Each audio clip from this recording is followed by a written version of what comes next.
Bonjour, dernière vidéo sur le deuxième chapitre de géométrie dans l'espace. Ici, on va s'intéresser à ce qu'on appelle les positions relatives et voir comment le produit scalaire et la notion du vecteur normal va nous permettre nettement de simplifier les choses.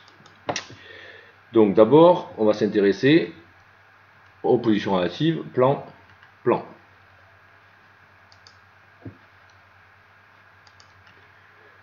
Hop, je reviens. Donc, on va considérer donc deux plans que l'on matérialise par leurs vecteurs normaux respectifs, n pour le plan P, n' pour le plan P', et on va regarder ce qui se passe au niveau des vecteurs normaux et comme on l'a vu dans les vidéos précédentes, comment cela se traduire en termes de plans. Première chose, si les deux vecteurs normaux sont collinaires, les plans P et P' sont dans ce cas parallèles. Reste à savoir s'ils sont confondus ou strictement parallèles. Donc première chose, si on prend les deux vecteurs normaux, s'ils sont collinaires, on sait qu'ils sont parallèles ou confondus, strictement ou confondus. Pour savoir s'ils sont confondus ou strictement parallèles, il suffit de prendre un point d'un plan et de montrer qu'il appartient ou non au deuxième.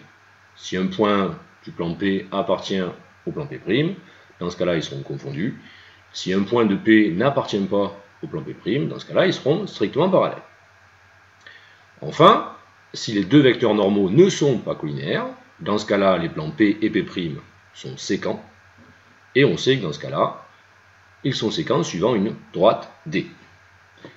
À ce propos, c'est ainsi qu'on vérifie que l'équation d'une droite dans le plan n'est pas donnée par une seule équation comme dans le plan, mais par deux équations dans l'espace qui sont justement les équations des deux plans qui s'intersectent en cette droite D. Donc regardez bien les trois figures qui correspondent et essayez de vous représenter ce que cela veut dire en termes de vecteurs normaux. Premier cas, les vecteurs normaux sont collinaires. Deuxième cas, ils ne le sont pas. Avec un petit dessin, vous retrouverez facilement tous ces résultats. Donc, exercice 22, on vous demande de déterminer une représentation paramétrique d'une droite d'intersection de deux plans séquents, donnée par leurs équations cartésiennes. À vous de retrouver la représentation paramétrique, c'est-à-dire trouver un point qui appartient à la droite et un vecteur collinaire, et un vecteur directeur de la droite. L'exercice est corrigé, donc j'en parle pas plus, je vous laisse lire la correction et essayer de la comprendre. Mais globalement, l'idée est toujours la même, traduire en termes de coordonnées ce qui se passe en termes de géométrie, en termes de points. L'exercice 23 est exactement le même. Et enfin, l'exercice 24 étudie plusieurs cas, et on vous demande de savoir ce qui se passe entre les plans P1 et P2 donnés par leur équation cartésienne. Vous retrouverez sûrement les trois cas précédents, c'est-à-dire séquents en une droite, strictement parallèles ou confondus. Une fois que nous avons vu les positions relatives de plan et droite, de plan et de plan, on va s'intéresser aux positions relatives plan-droite.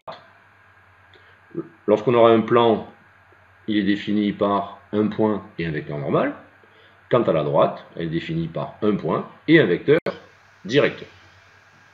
Il est important de voir ce qui va se passer entre justement ce vecteur directeur et ce vecteur normal. Il se passe deux cas, soit le vecteur directeur est orthogonal au vecteur normal, dans ce cas-là, la droite sera parallèle strictement ou confondue. Comment vérifier si les deux vecteurs sont orthogonaux? Nous sommes dotés du produit scalaire, donc il suffira de calculer le produit scalaire du vecteur directeur par un vecteur normal, et de voir si on obtient 0 ou pas. Dans le cas où le produit scalaire est nul, c'est-à-dire que le vecteur directeur de la droite est orthogonal à un vecteur normal du plan, la droite est donc strictement parallèle ou confondue. Comment discriminer ces deux cas?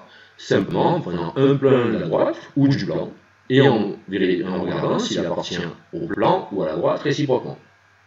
D'accord? Donc on prend un point de la droite, qu'on peut facilement trouver, et on regarde s'il appartient au plan. Sachant que vous avez l'équation cartésienne du plan, il suffit de mettre les coordonnées du point dans l'équation cartésienne du plan, et de voir si on obtient 0 ou pas. Si vous obtenez 0, le point est dans le plan, donc la droite aussi. Si vous obtenez un autre nombre que 0, le point n'est pas dans le plan, donc la droite n'appartient pas au plan, et elle est strictement parallèle. Le dernier cas, si le produit scalaire du vecteur directeur par un vecteur normal est non nul, dans ce cas-là, le plan et la droite sont sécants, donc sécants en un point, ça on le sait. Comment trouver ce point d'intersection? Vous savez qu'on a un petit système à résoudre en mettant de part et d'autre la représentation paramétrique de la droite et du plan, et on résout. Si l'on trouve une unique solution, c'est-à-dire un seul triplet x, y, z solution, ce sont les coordonnées de l'unique point d'intersection.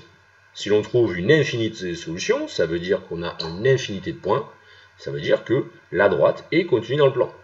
Enfin, si l'on ne trouve aucune solution, ou si par exemple des équations sont incompatibles, dans ce cas-là, la droite est strictement parallèle au plan, puisqu'il n'existe pas de points à la fois dans le plan et dans la droite. Donc l'exercice toujours pareil, derrière l'exercice 25, vous avez un plan, vous avez une droite. À vous de déterminer s'ils existent les coordonnées des points d'intersection, enfin du point d'intersection de la droite et du plan. Même chose pour l'exercice 26, l'exercice 27, 28, qui sont des exercices inspirés de sujets de bac, comme le 29, qui est inspiré de Polynésie 2015, le 30 pareil, une session de septembre et une session de juin.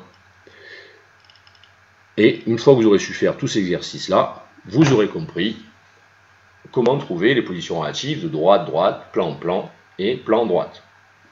Et vous verrez sûrement à quel point la notion des vecteurs normal et d'équation cartésienne simplifie grandement le problème.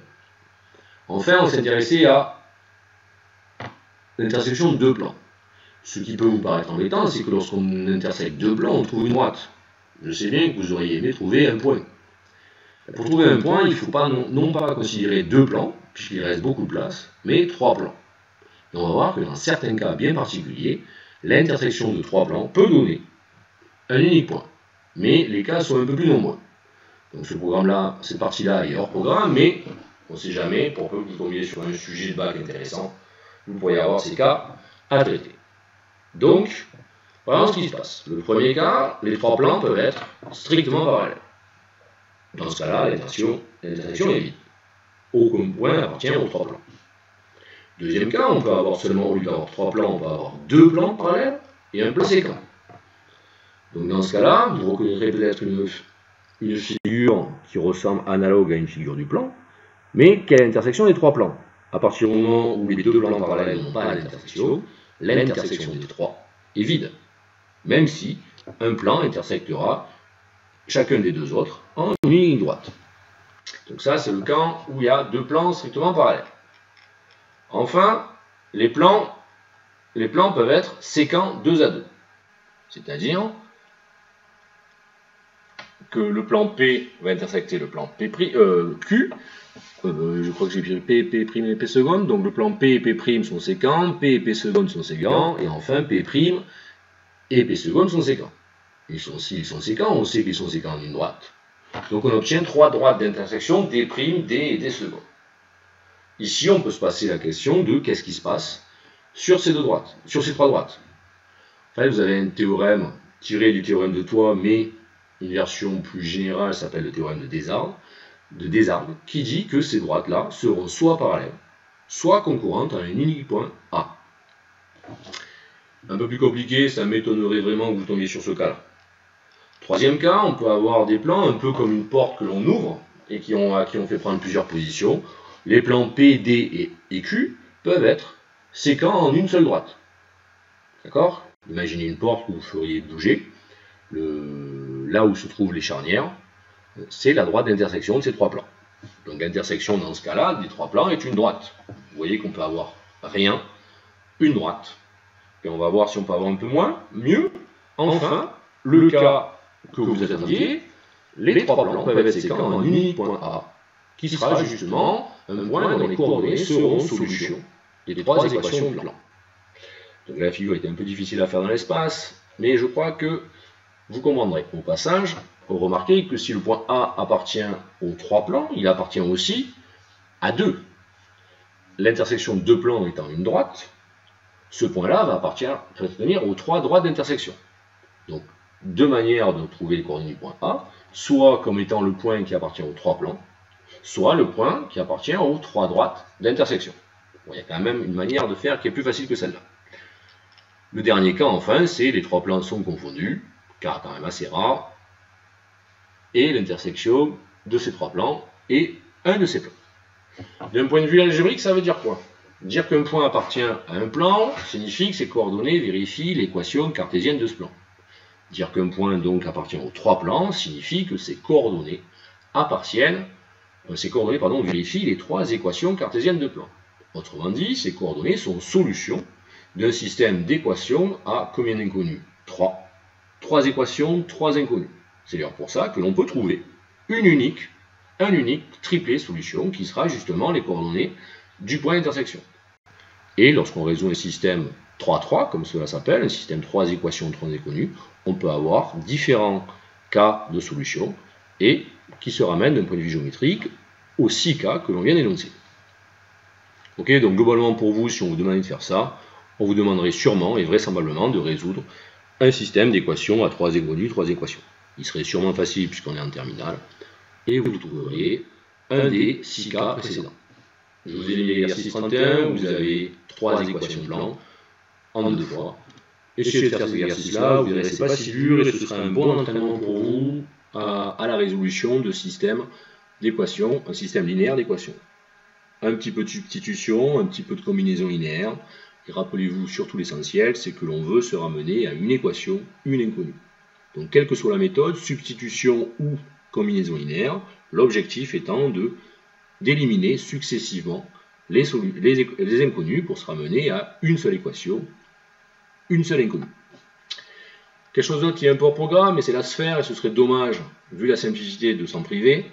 On considère un repère orthonormé ou IJK, et un nombre réel strictement positif R, qui est le rayon, et un centre, oméga, de coordonnées ABC, un point de l'espace. Quelle est l'équation cartésienne de la sphère de centre oméga et de rayon R?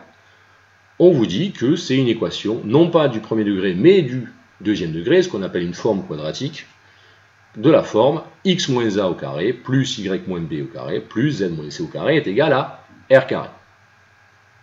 Les coordonnées x, y, z étant les coordonnées d'un point M qui appartient à la sphère. Autrement dit, le point M appartiendra à la sphère si et seulement si ces coordonnées x, y, z sont solutions de cette équation. En gros, c'est la somme des carrés des différences de ces coordonnées avec celles du centre.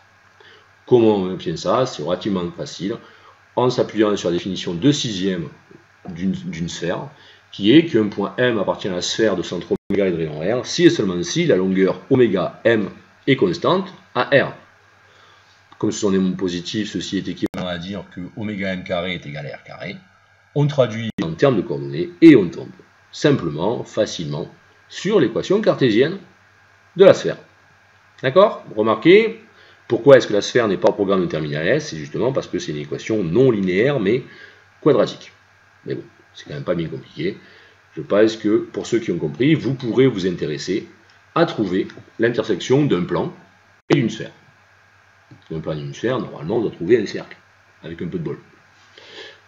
Petite parenthèse mathématique, la sphère est justement l'unique solide de l'espace dont les intersections avec un plan sont des sphères, sont des cercles, pardon. L'unique solide dont toutes les intersections possibles avec des plans sont des cercles est une sphère, il n'y en a pas d'autre. Au passage, vous remarquerez que cette équation-là ressemble à l'équation d'un cercle dans le plan, qui était de la forme x moins a au carré plus y moins b au carré est égal à r carré. Est-ce qu'une équation aussi simple que ça pourrait être une équation de sphère dans l'espace? Absolument pas. Une équation quadratique de la forme 3x carré plus y carré égale 15 n'est pas une équation de cercle dans le plan, mais une équation de cylindre. Pour obtenir un cercle, il faudrait intersecter ce cylindre-là avec un plan. Et là non plus, pas n'importe quel plan, mais un plan qui serait orthogonal à la hauteur. Sinon, au lieu d'obtenir un cercle, on obtiendrait un bon point pour la réponse. Je vous remercie. Cette vidéo clôture le chapitre 2 de géométrie dans l'espace. Et une fois l'exercice fait, je pense que vous pourrez faire tous les exercices de bac de niveau terminal S. Je vous remercie.